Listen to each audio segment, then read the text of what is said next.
जय श्री कृष्णा दोस्तों, आज मैं आपको एक ऐसी कहानी सुनाने जा रहा हूँ जिसको सुनकर आप आराम करना छोड़ दोगे। इस कहानी में यही बताया गया है कि हमें कभी भी चुनौतियों से सामना करने से नहीं घबराना चाहिए और कभी भी अपने काम को नहीं भूलना चाहिए। ऐसा ना कि हम अपने कर्म को करना छोड़ दे। ये कहानी आपको यही शिक्षा देगी। तो चलिए स्टार्ट करते हैं कहानी। एक बार गिद्धों का झुंड उड़ता उड़ता एक टापू पर जा पहुंच।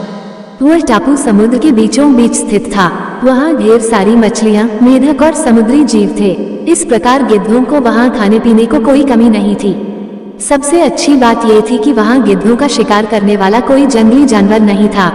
गिद्ध वहां बहुत खुश थे। इतना आराम का जीवन उन्होंने पहले देखा नहीं था। उस झुंड में अधिकांश गिद्ध युवा थे। वे सोचने लगे कि अब जीवन भर इसी टापू पर रहना है, यहाँ से कहीं नहीं जाना, क्योंकि इतना आरामदायक जीवन कहीं नहीं मिलेगा। लेकिन उन सबके बीच में एक बूढ़ा गिद्ध भी था। वो जब युवा गिद्धों को देखता तो चिंता में पड़ जाता। वह सोचता कि यहाँ के आरामदायक जीवन का इन युवा गिद्धों पर क्या असर पड़ेगा। क्या ये वास्तविक जीवन का अर्थ समझ पाएंगे? यहाँ इनके सामने किसी प्रकार की चुनौती नहीं है। ऐसे में जब कभी मुसीबत इनके सामने आ गई तो ये कैसे उसका मुकाबला करेंगे? बहुत सोचने के बाद एक दिन बूढ़े गिद्ध ने सभी गिद्धों की सभा बुलाई।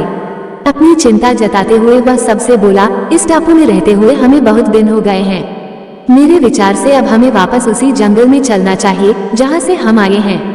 यहाँ हम बिना चुनौती का जीवन जी रहे हैं। ऐसे में हम कभी भी मुसीबत के लिए तैयार नहीं हो पाएंगे।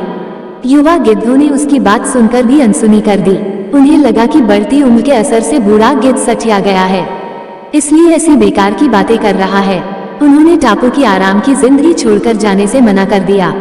बूढ़े गिद्ध ने उन्हें समझाने की कोशिश की, तुम सब ध्यान नहीं दे रहे कि आराम के आदी हो जाने के कारण तुम लोग उड़ना तक भूल चुके हो। ऐसे में मुसीबत आई तो क्या करोगे? मेरी बात मानो, मेरे साथ चलो। लेकिन किसी ने बूढ़े गिद्ध की बात नहीं मानी। बूढ़ा गिद्ध अकेला ही वहां से चला गया। कुछ महीने बीते। एक दिन बूढ़े गिद्ध ने टापू पर गए गिद्धों की खोज खबर लेने की सोची और उड़ता उड़ता उस टापू पर पहुंचा। टापू पर जाकर उसने देखा कि वहां का नजारा बदला हुआ था। जहां देखो वहां गिद्धों की लाशें पड़ी थी। कई गिद्ध लहूलुहान और घायल पड़े हुए थे।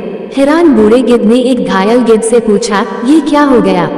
तुम लोगों की ये हालात कैसे? घायल गिद्ध ने बताया, आपके जाने के बाद हम इस टापू पर बड़े मजे की जिंदगी जी रहे थे, लेकिन एक दिन एक जहाज यहाँ आया। उस जहाज से यहाँ चीते छोड़ दिए गए। शुरू में तो उन चीतों ने हमें कुछ नहीं किया, लेकिन कुछ दिनों बाद जब उन्हें आभास हुआ कि हम उड़ना भूल चुके हैं, हमारे पंजे और नाखून इतने कमजोर पड़ गए हैं कि हम तो किसी पर हमला भी नहीं कर सकते और न ही अपना बचाव कर सकते हैं, तो उन्होंने हमें एक एक कर मारकर खाना शुरू कर दिया। उनके ही कारण हमारा ये हाल है। शायद आपकी बात न मानने का ये फल हमें मिला है।